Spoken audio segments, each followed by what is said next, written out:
छात्रों की कुल संख्या, लड़कों की नहीं मतलब लड़के लड़कियों को मिला के 480 हो तो 5/18 टोटल स्टूडेंट्स का क्या होगा। समझ आ गया प्रश्न। अब करते हैं। देखो आपको पता चल गया कि भैया 4/9 हिस्सा कौन है, गर्ल्स है। हमने लिख दिया 4/9 हिस्सा गर्ल्स है, तो बॉयज़ की यहाँ पे मैं जी लिख दे रहा हूँ और बॉयज़ के लिए मैं बी लिख दे रहा हूँ।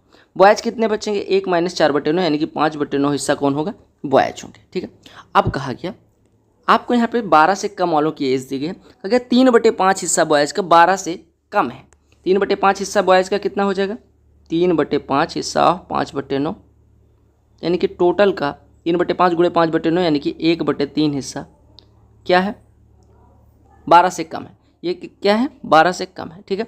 और आपसे कहा गया कि 5/12 of number of girls are 12 years और एबव 12 ईयर्स ऑफ एज, यानी कि 5/12 हिस्सा लड़कियों की संख्या हमने 4/9 मानी है, उसकी 5/12 हिस्सा 12 या उससे ज़्यादा है। अब 12 या उससे ज़्यादा से हमें मतलब नहीं, हमें 12 या उससे कम से मतलब है। ठीक है, क्योंकि 12 या उससे कम की संख्या हमें दी गई है। तो अगर 5/12 12 से ज़्यादा है तो 12 से कम कितनी होगी, 1 - 5/12 यानी 7/12 हिस्सा, यानी आप कहेंगे 7/12 ऑफ 4/9 ये होंगी 12 से कम। तो आप सॉल्व करेंगे 4 × 3 = 12 यानी 7/27 गर्ल्स जो हैं वो 12 से क्या है, कम है। अब 12 से कम वालों की संख्या को अगर आप जोड़ें तो देखो 12 से कम यहाँ भी संख्या है और 12 से कम यहाँ भी संख्या, जोड़ दीजिए यानी ये आपका कितना हो गया, 7/27 धन 1/3 यानी कि 7/27 धन 1/3 अगर करोगे तो 9 से ऊपर नीचे गुणा यानी कि 16/27 आपका हो जाएगा। और 16/27 हिस्सा जो दिया गया है यहाँ पे देखिएगा वो 480 है। 16/27 हिस्सा 480 है। तो आपसे पूछा गया 5/18 ऑफ टोटल स्टूडेंट। आपको पता चल गया कि 16/27 हिस्सा नंबर ऑफ स्टूडेंट्स का 480 है, यानी आप कह सकते हैं कि 16 यहाँ पे मैं लिख दे रहा हूँ 16/27 हिस्सा अगर 480 है तो कुल कितने हो जाएंगे, आप कहेंगे 480 गुणे 27/16 यानी कि 16 से कटेगा 30, 30 गुणे 27 यानी कि 810, यानी टोटल स्टूडेंट्स हो गए 810। और इसका 5/18 हिस्सा पूछा गया है, यानी 5/18 कर लेंगे, 9 दूनी 18, 9 से 90 हो जाएगा, 2 से कटेगा 45 हो जाएगा और 45 पंचे 225 हो जाएगा, यानी आपका कितना आंसर आ गया, 225। इस प्रश्न में खूब कैलकुलेशन थी, कॉन्सेप्ट क्लियरिटी भी हो गई होगी और इसी वजह से मैंने ये प्रश्न लिया था कि आपके एग्जाम में इससे ज़्यादा कैलकुलेटिव प्रश्न किसी भी टॉपिक से नहीं आएगा। समझ आ गया। अगले प्रश्न पे आते हैं। अब भैया एक प्रश्न टफ लिया है तो एक प्रश्न इजी लेना पड़ेगा। दूसरा प्रश्न अलजेब्रा से है और दिया क्या गया है, x + y + z 11 है, x² + y² + z² 133 है, x³ + y³ + z³ this one है, क्यूब रूट ऑफ xyz की वैल्यू निकालनी है। आसान है। देखो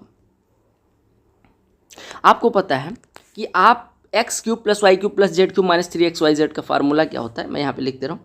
ये होता है x³ + y³ + z³ - 3xyz। ये बराबर क्या होता है, ये होता है x + y + z ब्रैकेट में x² + y² + z² और -xy - yz - zx। ये होता है फार्मूला, बेसिक फार्मूला यही है। ठीक है। अब आप देखिएगा आपको सब कुछ पता है, xyz निकालना है, आपको ये वाली वैल्यू नहीं पता है। अब ये वाली वैल्यू अगर नहीं पता है तो आपको xy + yz + zx निकालना पड़ेगा। xy + yz + zx कैसे आएगा, इसका स्क्वायर करिए तो मिलेगा x² + y² + z² यानी कि 133 plus 2 times of xy + yz + zx, ये कितना मिल जाएगा, ये मिल जाएगा 121। यानी हम कह सकते हैं 121 इसमें से घटेगा यानी कि ये आपका हो जाएगा -12, यानी xy + yz + zx कितना आ गया, -6। यानी आपको पता चल गया xy + yz + zx कितना है, -6। xy + yz + zx कितना आ गया, -6। तो यहाँ पे लिख दीजिएगा, ऊपर लिख लीजिए xy + yz + zx बराबर कितना आ गया मेरे भाई, -6। ठीक है। अब वैल्यू पुट कर दो, आंसर आ जाएगा x³ + y³ + z³ 881 + 3xyz + 3xyz बराबर x + y + z 11 इंटू ये x² + y² + z² 133 और यहाँ पे माइनस है यानी कि ये प्लस हो जाएगा। ये देखो -xy + yz + zx में से माइनस कॉमन ले लेंगे, ये बचेगा -xy + yz + zx यानी कि ये 6, यानी ये बचा 11 गुणे 133 + 6 139 गुणा कर दीजिए, यानी कि आप अगर गुणा करेंगे तो 11 × 9 = 99, 11 × 3 = 33, 9 = 42 11 के नम 11 4 15। अब आपको पता है 881 ये इधर चला जाएगा, 881 इसमें से घटाओगे तो आपका आ जाएगा 8 4, यहाँ पे 14 में से 8 जाएगा 6, यानी कि 3xyz बराबर 648, यानी xyz कितना हो जाएगा 216। अब xyz 216 हो गया तो क्यूब रूट निकालना है, यानी क्यूब रूट कितना हो जाएगा 6 हो जाएगा। तो आपका आंसर कितना हो गया 6 हो गया। समझ आ गया?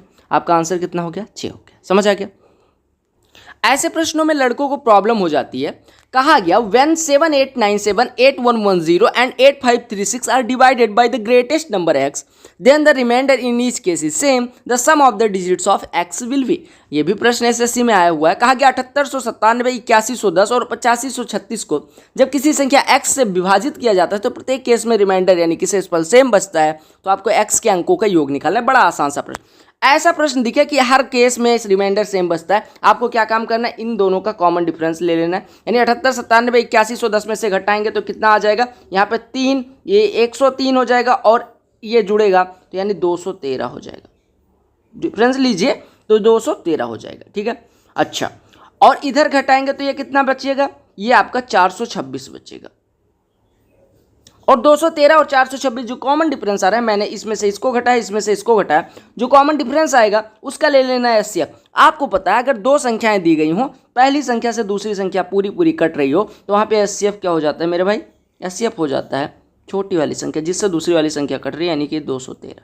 एचसीएफ 213 हो गया, यानी x की वैल्यू यही संख्या हो जाएगी जिससे विभाजित करने पे शेषफल समान आएगा। यानी आपको क्या काम करना है, कॉमन डिफरेंस लेना है, उसका एचसीएफ लेना है, जो एचसीएफ आएगा वही वो संख्या हो जाएगी जो हमें फाइंड करनी थी। यानी x की वैल्यू हो गई 213। अब x के अंकों का योग पूछा गया था, तो 2 1 3 और 3 जोड़ दोगे 6 आंसर आ जाएगा। क्या आ जाएगा आंसर 6, राइट। तो आपकी परीक्षा में जो टीचर्स कहते हैं अरे बड़ा कठिन प्रश्न आता है, कठिन आता है बिल्कुल, नो डाउट आप सही हैं, लेकिन केवल कठिन आता है, यहाँ पे आप मूर्खता वाली बात कर रहे हैं। क्योंकि एग्जाम में 10% क्वेश्चंस ऐसे होते हैं जो टिपिकल होते हैं, बाकी बेसिक होते हैं, और कई सारे पेपर्स ऐसे होते हैं जिसमें 10 वही बढ़ के 20% हो जाता है, लेकिन वहाँ नॉर्मलाइजेशन का फायदा मिलता है। और कई पेपर ऐसे आ जाते हैं जो बिलो एमटीएस लेवल हो जाते हैं, जैसे सीजीएल 18 का, सीजीएल 19 का मेंस 18 नवंबर वाला। ठीक है, तो देख लेना, आप वो सेट भी करवाएं हैं, और मैंने प्लेलिस्ट में सीजीएल सीएचएसएल की सॉल्व पेपर टॉपिक वाइज वो सारी प्लेलिस्ट आप चेक करते रहिए। ठीक है, वो बहुत इंपॉर्टेंट है। कहा कि a³ + b³ 218, a + b 2, तो ab की वैल्यू बताओ। अब देखो कितना आसान सा प्रश्न। आपको पता है a³ + b³ का फार्मूला क्या होता है, ये होता है फार्मूला a + b, ब्रैकेट में होता है a² + b² - ab, उसको त्रिपाठी इस फार्मूला में तोड़ लो, a + b का होल स्क्वायर - 3ab लिख लो।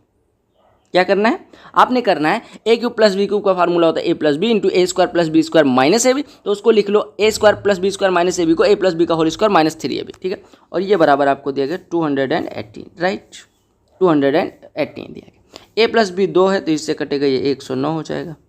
यहाँ पे a + b की वैल्यू रख दो, यानी कि 4 - 3ab बराबर 109, यानी कि 3ab बराबर हो गया -105 मेरे ख्याल से, यानी ए बी बराबर कितना हो गया, -105 में 3 से डिवाइड करोगे -35, आपका आंसर आ गया। तो ऐसे प्रश्न भी आपके एग्जाम में देखने को मिले, और ज़्यादातर यही प्रश्न होंगे, तो ऐसा घबराना नहीं है आपको। इसी वजह से मैंने कहा है शुरुआत में ही कि मैं आपको वही प्रश्न करवाऊंगा जो डिट्टो एग्जाम लेवल के होंगे, और उससे एक लेवल कहीं कहीं कैलकुलेशन ऊपर लेके चला जाऊँगा, नीचे तो नहीं आऊँगा।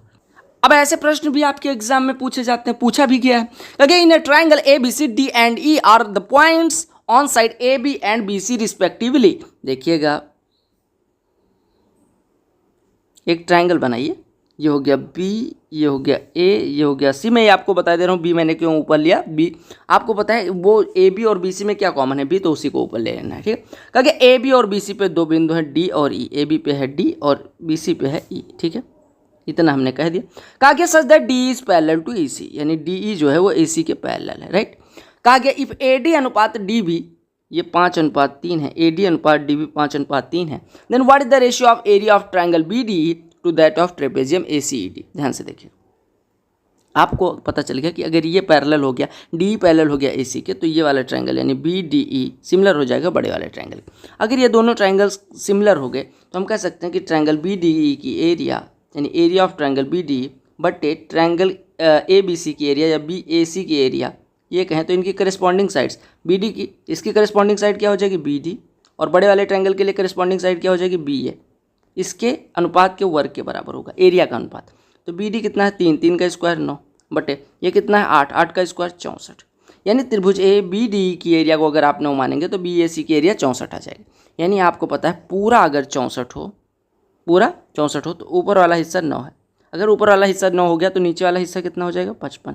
यानी कि आपको पता चल गया कि ट्रेपेजियम की एरिया हो गई 55। आपको अनुपात क्या निकालना था, बी डी की एरिया बटे ए सी ई डी की एरिया, यानी 9 अनुपात 55 हो जाएगा। राइट, समझ आ गया। अगला प्रश्न देखिएगा, यहाँ पे थोड़ा सही कर लीजिएगा, यहाँ पे मैंने प्रिंट टाइप करते समय गलती कर दी।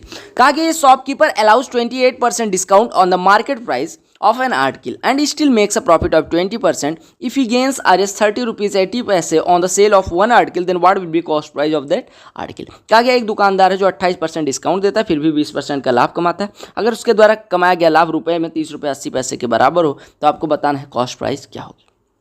मुझे याद है कि जब मैं ये पेपर जो था, ये प्रश्न जब मेरे सामने आया, ये मेरा ही पेपर था, मेरी ही शिफ्ट का सीजीएल 18 मेंस का पेपर था और उसी में पूछा गया था। तो मुझे एक बात नहीं समझ आई कि 28% डिस्काउंट वाली बात कह ही क्यों रहे हो। हमें बता रहे हो आप कि सीपी पे 20% वो लाभ कमाता है, यानी कि सीपी का 1/5 हिस्सा लाभ कमाता है और वो लाभ रुपए में 30 रुपये 80 पैसे के बराबर है। तो आपसे सीपी पूछा गया, यानी सीपी बराबर हो जाएगा 5 × 30.8, 5 का 0.8 में मल्टीप्लाई होगा 4 और 5 का 30 में गुणा होगा 150, यानी 150 और 4 154। यही निकालना था, यही आपका आंसर हो गया।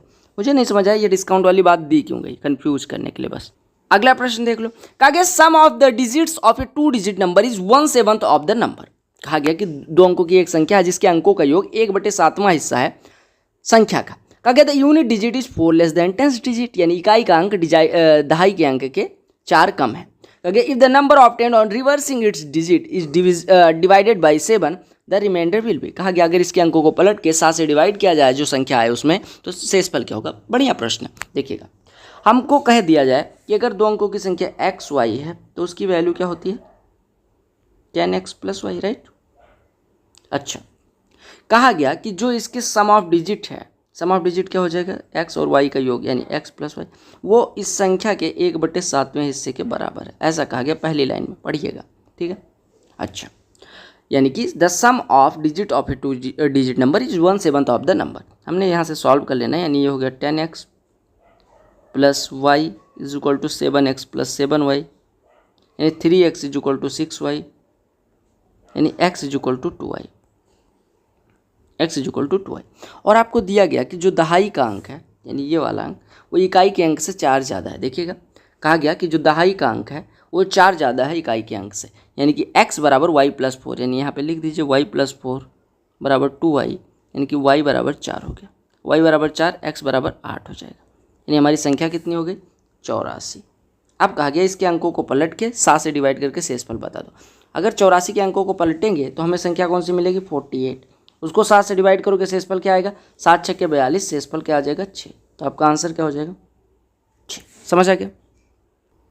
कहा गया कि when 12, 16, 18, 20 and 25 divide the least number x, the remainder in each case is 4, but x is divisible by 7, what is the digit at the thousandth place in x। ध्यान से देखिएगा, अच्छा प्रश्न है।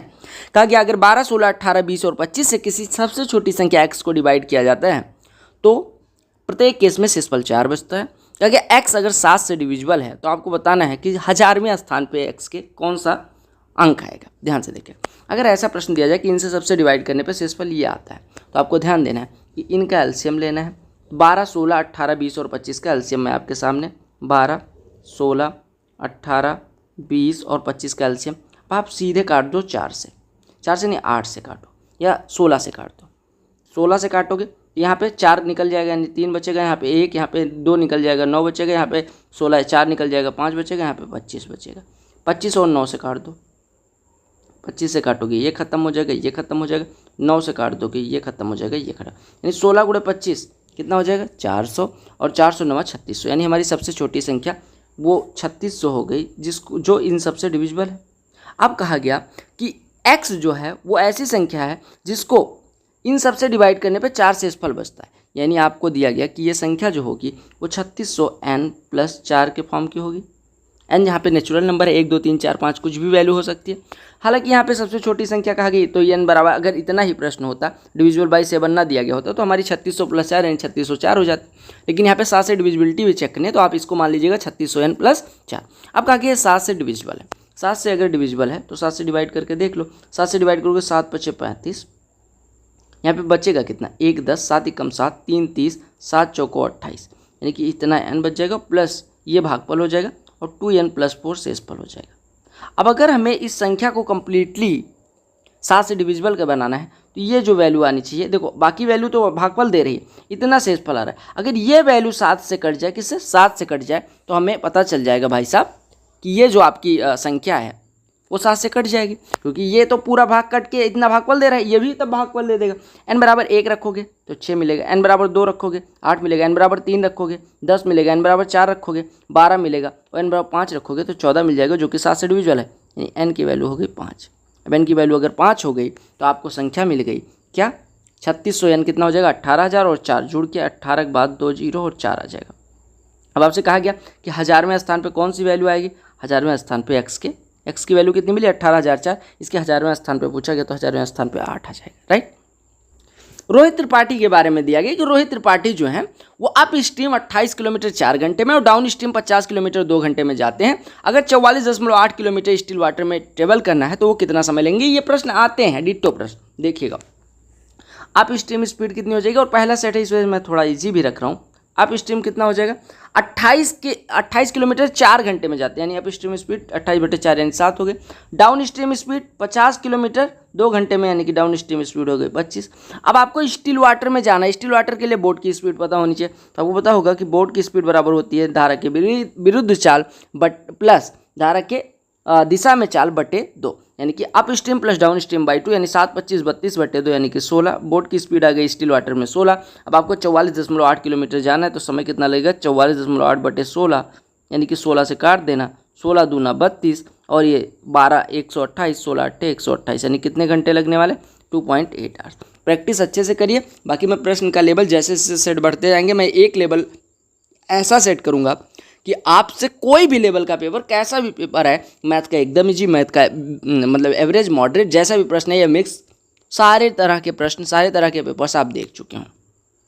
कहा गया what will be the compound interest on a sum of RS 31250 for 2 years at 12% per annum if interest is compounded 8 monthly. ध्यान से देखिएगा, कहा गया कि कंपाउंड इंटरेस्ट कितना होगा, 31,250 रुपये पे 2 साल के लिए 12% की दर से, अगर कंपाउंड इंटरेस्ट जो चक्रवृद्धि ब्याज लगता है वो 8 मंथली लगता है। अब आपको यहाँ पे n की वैल्यू निकालने में और r की वैल्यू निकालने में आपको तो 12 महीने का 12%, तो 8 महीने का 8%, यानी रेट हो गया 8%, रेट का वाला काम तो हो गया। अब आपको ध्यान देगा 2 साल में कितने महीने होते हैं, 24, और ऐसे 8 मंथली अगर किस्त पड़े तो कुल किस्त कितनी हो जाएगी, अरे 8 मंथली दे रहे हैं, मतलब 8 मासिक, 8 माहिक, क्या जो भी बोलते हैं हिंदी में, 8 मासिक, ठीक है। 8 माह पे हम देने जाते हैं, 24 महीने में कितनी बार आप नॉक करेंगे उसका दरवाजा, 24/8, यानी कि 3, n की वैल्यू 3 होगी। अब आपसे पूछा गया ब्याज निकाले 31,250 रुपये, तो आप 8% चक्रवृद्धि ब्याज दे रहे हैं, इसका मतलब 8% का सक्सेसिव निकाल लो, आप आसानी से कर पाओगे। 8 का कितना हो जाएगा, 16.64%, ठीक है। और इसका और 8 का निकालोगे तो 16.64 प्लस 8 प्लस 16.64 गुणे 8, यानी कि 16.64 गुणे 8 बटे 100, इतना हो जाएगा।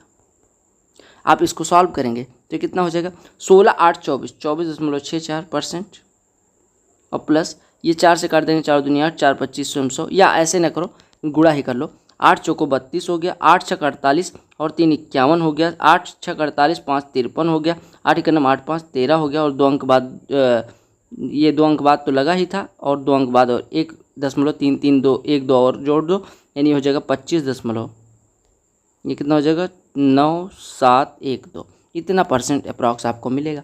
अब आपने देखा कि 25.9 इतना 9712% ब्याज मिल रहा है, यानी अप्रॉक्स ये 26% के अराउंड, और 26% किसका, 31,250 का, तो आप 31,250 का 26% निकाल लो, 31,250 गुणे 26/100 कर लो, 50 से काट दोगे 50 दूना 100 मिलेगा, 50 से काटोगे ये आपका 625 मिल जाएगा, ठीक है। 2 से काटोगे 13 हो जाएगा, 13 से मल्टीप्लाई करोगे 13 5 65, 13 दूना 26 और 6 32, और 13 6 78 3 81, यानी 8125 रुपया, इससे थोड़ा कम होगा, यानी 8125 से थोड़ा कम, यानी 8116 आपका आंसर हो जाएगा। अच्छा, क्योंकि थोड़ा कम करना है, अब यहाँ पे एग्जैक्ट आपको मिल नहीं रहा है, आप कहेंगे 8106, तो 8106 भी पास है, लेकिन आपको क्या काम करना है, देखो आपको पता है कि 8% मिलता है, यानी आपको पता चल गया 1 + 8/100, यानी कि आपको पता है कि अगर अमाउंट निकालने जाओगे तो प्रिंसिपल इंटू 1 + R/100 होता है के पावर n। अब यहाँ पे प्रिंसिपल कितना है 31,250, ठीक है। और इसमें 1 + 8/100 यानी कि 2/25 यानी 27/25 का होल क्यूब बनेगा, 25 का होल क्यूब। अब आपको ब्याज निकालना है ना कि मिश्रधन, तो यानी इसमें से 31,250 घटा दोगे और 31,250 कॉमन ले लोगे तो इतना बचेगा, यानी आपका बच जाएगा 31,250 इंटू 27 का क्यूब माइनस 25 का क्यूब। तो 27 का क्यूब माइनस 25 का क्यूब निकालने के लिए आप क्या करोगे, 27 - 25 यानी कि 2 इंटू 27 का स्क्वायर 729 प्लस 25 का स्क्वायर 625 प्लस 27 × 25 675, ये कर लोगे। और बटे 25 का क्यूब, 25 का क्यूब यहाँ पे लिख लो, 25 × 25 × 25, 25 से काटोगे तो ये 25 से काटोगे, 25 से करना 25 और ये 6 62, 25 दूने ये 1250 आ जाएगा, 25 से काटोगे 50 आ जाएगा, 25 से काटोगे 2 आ जाएगा। अब सॉल्व कर लो, यानी 2 × 2 4 और गुणे ये कितना लिखा हुआ है 9 × 5 14, 5 19 के 9, हासिल आई 1, 7 1 8, 2 10, 2 12, हासिल आई 1, 6 1 7, 6 13, 7 20 और इसको अगर 4 से गुणा करोगे तो 8 1 1 6 आ जाएगा।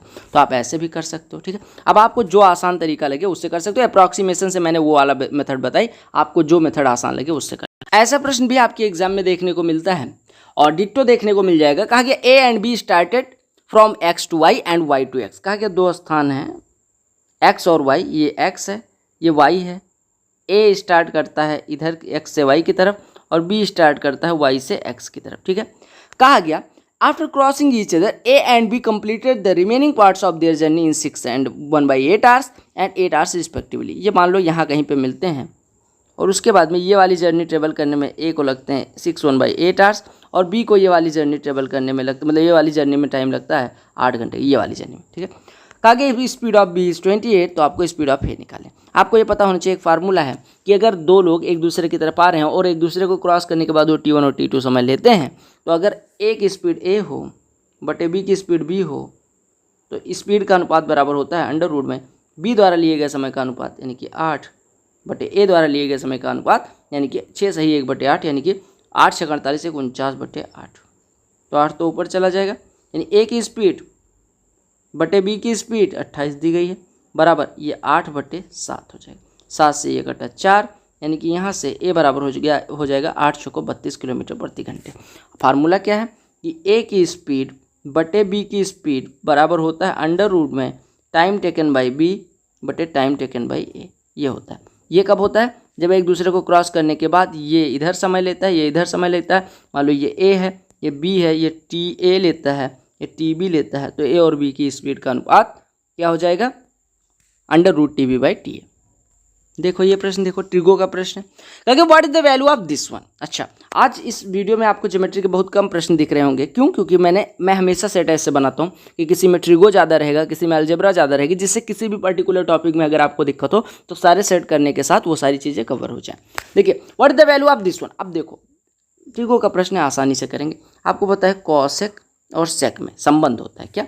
देखो कॉसेक 65 + x लिखा रहने दो, कॉसेक 65 + x लिख दो राइट, माइनस सेक 25 - x को लिख सकते हैं 90 - 65 + x। घटाओगे तो 90 - 65 कितना हो जाएगा 25 और माइनस प्लस x यानी कि -x हो जाएगा प्लस tan स्क्वायर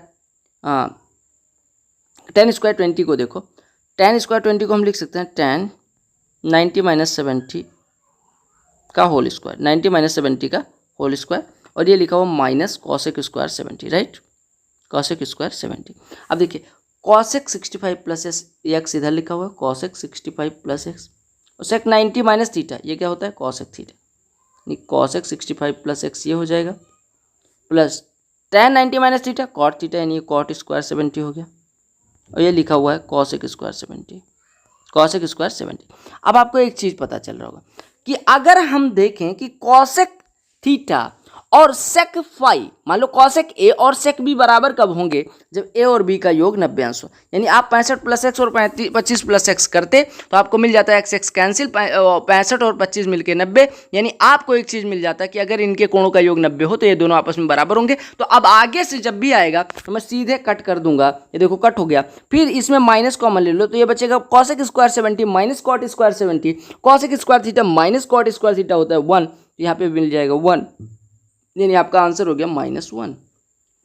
समझ आ गया। तो cosec square theta minus cot square theta 1 होता है, एक फार्मूला ये हमने यहाँ पे यूज किया। और दूसरा फार्मूला कॉसेक के बराबर सेक भी होता है अगर ए और बी के कोणों का योग, मतलब ए और बी का योग 90 डिग्री हो। ये प्रश्न आपने खूब देखा होगा, तो ये एग्जाम में आता है, इस वजह से देखा है। क्या 2√2x³ माइनस 3√3y³। अब देखो 2√2x³ को हम लिख सकते हैं √2x का होल क्यूब। ठीक है, ये टाइप करने में रूट मुझे मिल ही नहीं रहा था, इस वजह से मैंने ऐसे लिख दिया, मैंने √3 का y का क्यूब। इसको फार्मूले पे ओपन कर दो, a³ minus b³ a minus b, √2x minus √3y bracket में a स्क्वायर यानी √2 का x का स्क्वायर यानी 2x square plus b square यानी कि √3y का स्क्वायर यानी 3y स्क्वायर प्लस ab यानी कि √2 इंटू √3xy यानी √6xy। अब देखो इससे तुलना कर दो, तो ये वाला फैक्टर तो ये वाला फैक्टर लिखा ही हुआ है। एक्स स्क्वायर के गुणांक की तुलना करोगे तो a मिल जाएगा जिसकी वैल्यू 2 आ जाएगी, वाई स्क्वायर के गुणांक की तुलना करोगे तो b मिल जाएगा जिसकी वैल्यू 3 आ जाएगी, और एक्स वाई के गुणांक की तुलना करोगे तो c मिल जाएगा जिसकी वैल्यू √6 आ जाएगी। अब आपको निकालना a स्क्वायर यानी कि 4 प्लस b स्क्वायर यानी 3 का स्क्वायर 9 माइनस c स्क्वायर यानी कि 6, तो 4 9 13 में से 6 घटेगा 7, आपका आंसर कितना हो गया 7। समझ आ गया। अगला प्रश्न देख लो CPSP का, कहा गया ये person marks his goods X% above the cost price and allows a discount of 30% on the marked price if his profit is 5%, then find the value of X। ध्यान से देखिएगा, कहा गया एक दुकानदार है जो CP पे X% बढ़ा के लिखता है, यानी कि CP को लिखता कितना है 100 + X / 100, ये मार्केट प्राइस होगा। कहा गया 30% का डिस्काउंट देता है, यानी इसके 7/10 में बेचता है, और कहा गया फिर भी उसे CP पे ही कितने परसेंट 5% का लाभ मिलता है, यानी CP पे 20/21 पे बिकता है। तो आपको बताना है कि उसका x की वैल्यू क्या होगी। अब देखो आप सीधे देख लो, 10 से ये कटा 2 हो गया, 2 से ये कटा 50 हो गया, राइट। 7 से ये कटा 3 हो गया, CP कट गया, यानी 3 × 50 150, यानी 100 + x बराबर 150, यानी x बराबर कितना हो गया मेरे भाई 50। x बराबर कितना हो गया 50, यानी x की वैल्यू कितनी आ गई 50। आप ऐसे देखो, अगर 50% बढ़ा के लिखेंगे तो 150 हो जाएगा 100 वाली चीज़ का, 30% छूट यानी 45 की छूट के साथ 105 के बेचेंगे, और जो 100 की वस्तु है उसको 105 में बेचने में 5% प्रॉफिट होगा। अगला प्रश्न ट्रिगो से है, अच्छा प्रश्न है, देखिएगा। कहा कि 2 sin a × 1 + sin a / 1 + sin a + cos a की वैल्यू बताओ। अब देखो ये प्रश्न थोड़ा घबराने वाला है, नहीं बिल्कुल नहीं है, क्यों, क्योंकि देख लो अगर हम यहाँ पे 1 + sin a - cos a से ऊपर नीचे गुणा कर दें तो यहाँ पे मिलेगा 2 sin a × 1 + sin a, और हमने गुणा किससे किया है 1 + sin a - cos a से, नीचे क्या हो जाएगा 1 + sin a + cos a 1 + sin a - cos a, a + b a - b, a का स्क्वायर माइनस b का स्क्वायर, यानी 1 + sin square a + cos square a, sorry 1 + sin square a + 2 sin a और minus cos square, ये तो बच रहा है -cos square. अब आप देखिएगा यहाँ पे घातक कुछ जैसा कुछ रहा नहीं, 1 - cos स्क्वायर है sin स्क्वायर हो जाएगा, और sin स्क्वायर ऑलरेडी है नहीं 2 sin स्क्वायर हो जाएगा। ठीक है, अब यहाँ पे अगर 2 sin कॉमन ले लूँ मैं तो 2 sin a बचेगा, यहाँ पे 1 + sin a बचेगा, राइट। नीचे हर की बात कर रहा हूँ, यानी इसकी वैल्यू हो गई 2 sin a × 1 + sin a, 2 sin a × 1 + sin a cut गया, यानी आपका आंसर आ गया 1 + sin a - cos a, 1 + sin a - cos a, B option correct हो गया। आप वैल्यू पुट करके भी कर सकते थे, आपकी मर्जी, ठीक है, वैल्यू पुट कर लीजिएगा, a = 30 60 कुछ भी पुट करके। मेंसुरेशन का भी प्रश्न देख लो, क्योंकि if the diameter of base of A cone is 42, यानी कि डायमीटर 42 दिया गया कोन का, तो रेडियस कितनी हो जाएगी 21। ध्यान दीजिएगा कई बार हम बेस की जगह पे डायमीटर की जगह पे रेडियस ले लेते हैं, रेडियस की जगह पे डायमीटर, ठीक है। क्योंकि and it's curved surface area, cone के लिए कर्व्ड सरफेस एरिया कितनी होती है पाई × त्रिज्या × स्लैंट हाइट, यानी कि r, यानी त्रिज्या कुछ है, ये बराबर दी गई 2310। तो आपको बताना है कि भैया वॉल्यूम क्या होगा। आपको पता होगा कि L जो होता है स्लैंट हाइट वो होता है √में r² + h² के बराबर, ठीक है। और दूसरी चीज़ इसका वॉल्यूम होता है 1/3 पाई r²h, किसके लिए कोन के लिए। अब आपको 1/3 पाई r² निकालना है, बाकी आपको जो चीज़ें दी गई थी मैंने लिख दी।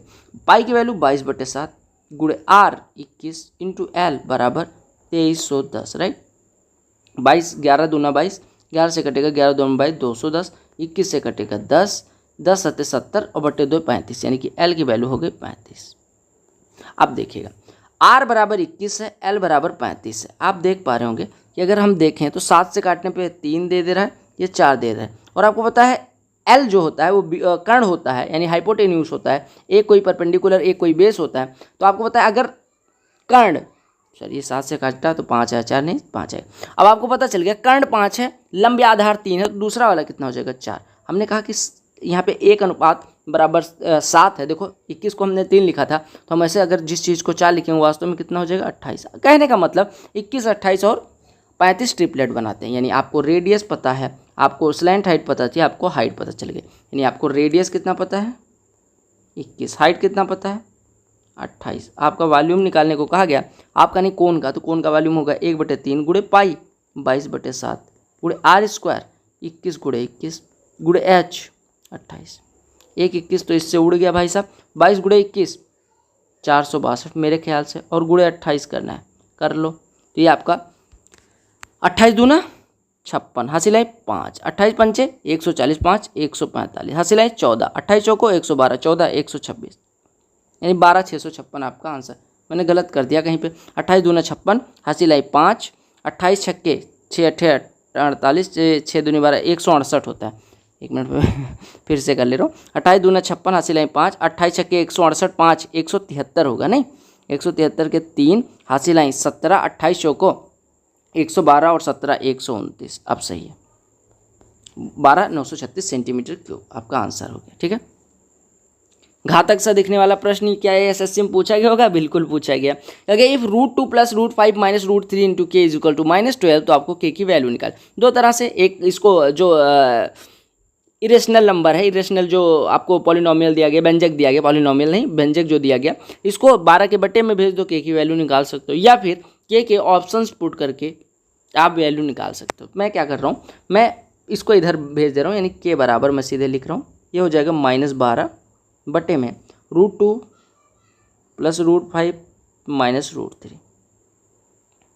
अब आपने क्या करना है, √2 + √5 + √3 से मल्टीप्लाई कर देना। हमने क्या किया, √2 + √5 + √3 से मल्टीप्लाई कर दी। और ये चीज़ आपके दिमाग में ऑप्शंस को देख के भी आ रही है कि ऊपर देखो ऑलमोस्ट सब में √2 + √5 + √3 है, तो कई बार आपको ऑप्शंस तरीका बताएंगे कि क्या करना है। हमने यहाँ गुणा किया तो यहाँ भी गुणा होगा, तो a - b × a + b, यानी a² - b² बन जाएगा। हमने कहा भैया a² करोगे तो ये हो जाएगा √2 का स्क्वायर 2 + √5 का स्क्वायर 5 + 2 √10 और -3, यानी ये हो गया 2 + 5 7 में से 3 घटेगा 4, 4 + 2 √10 बचा, राइट, 4 + 2 √10 बचा। अगर 2 से डिवाइड कर दोगे तो ये बचेगा 2 + √10, 2 + √2, यहाँ पे कितना बचेगा 6। ठीक है, अब देखिएगा हर में हमारे बचा हुआ है √2 + √10। अब 2 - √10 से ऊपर नीचे गुणा कर दो, 2 - √10 से गुणा करोगे तो ये कितना हो जाएगा, 2 का स्क्वायर - √10 का स्क्वायर, तो 2 का स्क्वायर 4 - √10 का स्क्वायर 10, 4 - 10 -6, जो कि इस वाले को भी काट देगा। यानी आपका आंसर कितना हो जाएगा, √2 + √5 + √3 इंटू 2 - √10। इसी को मास्टर लोग इतना कैलकुलेटिव बताएंगे कि भाई साहब इससे कैलकुलेटिव कुछ है ही नहीं। आपने देखा कैसे कैलकुलेशन करनी है, राइट। तो आप कहो एसएससी का पेपर टफ आता है, नो डाउट आता है, और मैंने 3 बार ये निकाला है तो मुझे आइडिया है, ठीक है, सीजीएल जैसा एग्जाम। लेकिन मैं ये कह रहा हूँ कि ऐसा भी नहीं है कि किया नहीं जा सकता, बहुत आसान होते हैं। एक प्रश्न टफ आ गया, उसके नाम पे आप 5-5 हज़ार का कोर्स बेच दे रहे हो कि टफ आएगा टफ आएगा टफ आएगा, और लड़का पढ़ भी रहा है, क्योंकि लड़के ने पेपर तो दिया नहीं है कभी, क्योंकि नूब जो होते हैं उनको अभी बेचारों को क्या आइडिया, मुझे भी आइडिया नहीं था, लेकिन एक टाइम बाद आइडिया लगता है। वही चीज़ मैं आपको बताने की कोशिश कर रहा हूँ, ठीक है। क्योंकि x बराबर दिस वन दिया गया है, √2 - x अपॉन √2 + x। जितने कैलकुलेटिव प्रश्न मास्टर कहेंगे उतना मैं करवाऊंगा, और देखना सब आसान लगेंगे आपको, ठीक है। देखिएगा x बराबर इतना दिया गया, अगर 2 से ऊपर नीचे गुणा कर लें, मतलब रेशनलाइज कर लें, तो इसकी वैल्यू x की वैल्यू क्या आ जाएगी, x को ही सॉल्व कर लेते हैं, हो जाएगा 2 + √3/2 माइनस अंडर रूट में 2 - √3/2। 2 से ऊपर नीचे दोनों में गुणा कर दो, दोनों व्यंजकों में, तो हो जाएगा अंडर रूट में 4 + 2 √3/4। यहाँ पे हो जाएगा माइनस अंडर रूट में 4 - 2 √3/4। अब होता है 4 + 2 √3 √3 + 1 का स्क्वायर होता है, तो ये हो जाएगा √3 + 1/2। यहाँ पे बच जाएगा √3 - 1/2। अभी अगर आपको लगता है ये कैसे आया तो इतना प्रैक्टिस होगी तभी आएगा। अब यहाँ पे हर बराबर कर लो, माइनस यहाँ पे आ जाएगा, ये प्लस हो जाएगा, 2 एक ही बचेगा। यहाँ पे बचेगा क्या, 1 + 1 2/2, यानी कि आपका आंसर 1 हो जाएगा। x की वैल्यू 1 तो यहाँ पे हो जाएगा √2 - 1 /√2 + 1, यही निकालने को कहा गया था। यानी आपका वैल्यू कितनी आ गई, √2 - 1 /√2 + 1। ठीक है, √2 - 1 से ऊपर नीचे गुणा कर दो, √2 - 1 से गुणा करोगे यहाँ पे स्क्वायर हो जाएगा, ये कट जाएगा, यानी कि 2 - 1, यहाँ पे नीचे 1 बचेगा। √2 - 1 का स्क्वायर यानी कि 3 - 2 √2, यही तो बच रहा है। यानी कि आपका बचेगा 3 - 2 यानी कि 2 × 1.414, यानी कि आपका हो गया 3 - 2.828, घटाओगे तो आपका कितना हो जाएगा 0.162, राइट। 162 को लगभग 17 लिख दिया गया। ठीक है, मैंने सही किया, 172, सॉरी 0.172, 172 को 0.17 लिख दिया गया। एक चीज़ और बताऊंगा कि ट्रिगो के प्रश्न कई बार वैल्यू पुटिंग से आसान होते हैं और कई बार सॉल्व करने से आसान होते हैं। तो कोई ऐसा रामबाण तरीका ना मान के चलना कि मास्टर ने कहा 0 पुट करना है, 0 ही पुट करना है। कई बार अगर वो सॉल्व हो रहा होगा, दिख रहा होगा कि सॉल्व हो जाएगा तो कर देना, वो आपके वहाँ पे CS पे, कॉमन सेंस पे डिपेंड करेगा। अब यहाँ पे बहुत सारी मेथड, बहुत सारे अस्त्र आपको सिखा दिए जाएँ। ठीक है, टोनी कक्कर को कितना गाना सिखाया गया, और नेहा कक्कर, सानू कक्कर, सोनू कक्कर, सबको गाना सिखाया गया है ना, लेकिन वो मार्केट में क्या कर रहे हैं सबको पता है ना। वही चीज़ है, आपको कितना भी पढ़ा दिया जाए, आपके CS पे डिपेंड करता है आप मार्केट में क्या लॉन्च करोगे, राइट। तो ये देखिएगा, अगर 1 - tan थीटा अपन 1 - cot थीटा का होल स्क्वायर प्लस 1। अब देखो यहाँ पे अगर मैं 1 - tan थीटा लिखूँ सीधे सीधे जो लिखा हुआ है हालांकि, और बट्टे अगर मैं लिखूँ cot थीटा को 1/tan थीटा और हर बराबर कर लूँ तो ये tan थीटा -1/tan थीटा बचेगा, tan थीटा -1/tan थीटा, यानी tan थीटा ऊपर चला जाएगा। और इसका स्क्वायर लिखा हुआ है, इसका स्क्वायर लिखा हुआ +1, यही तो लिखा हुआ है।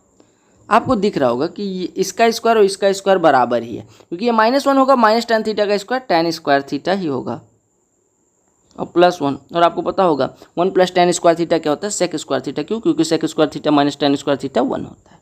समझ आ गया। तो ऐसे प्रश्न भी आएंगे जहाँ पे वैल्यू पुट करने की कोई ज़रूरत नहीं है। ये प्रश्न लेके बहुत लोग परेशान रहते हैं, A + B अनुपात B + C अनुपात C + A। यहाँ पे एक ब्रैकेट ज़्यादा हो गया, स्माइली बन जाता अगर एक ब्रैकेट और मार देता। ठीक है, A + B अनुपात B + C अनुपात C + A दिया गया है, A + B + C दिया गया, तो ये 1/A 1/B 1/C निकाला। तो बहुत आसान प्रश्न होता है। अगर मैं इसको A + B को 7 के मानूँ, ध्यान से देखिएगा, अगर मैं मान लूँ कि A + B 7 के है, B + C 6 के है और C + A 5 के, मान सकते हैं अनुपात 7 6 5 ही रहेगा। जोड़ देंगे तो 2 times of A + B + C मिलेगा, तीनों को जोड़ेंगे तो 7 6 13 5 18 के हो जाएगा, और ये A + B + C कितना आ जाएगा 9 के, राइट। तो तेरा प्रश्न बड़ा टाइट, यही सुनना आगे, और ये तेरा सूट बड़ा टाइट ना सुनना। ठीक है, तो A + B + C 9 के 27 दिया गया, यानी 9 के 27, यानी K की वैल्यू 3 हो गई। तो आपको वैल्यू किसकी निकाली, अब K की वैल्यू 3 हो गई, यानी हमारा A + B 21 हो गया, B + C 18 हो गया, और C + A कितना हो गया 15 हो गया। अब आपको अगर B + C की वैल्यू इसमें रखेंगे तो यहाँ से A बराबर कितना आ जाएगा 9। अगर यहाँ से C + A की वैल्यू रखेंगे तो B बराबर कितना आ जाएगा 12, और अगर A + B की वैल्यू रखेंगे तो C बराबर कितना मिल जाएगा 6। आपको अनुपात निकालना है, यानी 9 12 6, 3 से काट दोगे 3:4:2 आपका आंसर हो जाएगा, 3:4:2। ठीक है, अच्छा, लेकिन अगर ABC का अनुपात पूछा जाता तब इतना आता। आपको ध्यान देना, 1/A 1/B 1/C का पूछा गया, 1/9 1/12 1/6, 9 12 6 का एलसीएम 36, गुणा कर दो सब में 36 से, तो ये हो जाएगा 4, यहाँ पे बचेगा 3, यहाँ पे बचेगा 6, तो यही आपका अनुपात हो जाएगा 4:3:6, 4:3:6, राइट। तो मैंने कोशिश की है आपको सारे प्रश्न समझाने की। अगर आपको सारे प्रश्न समझ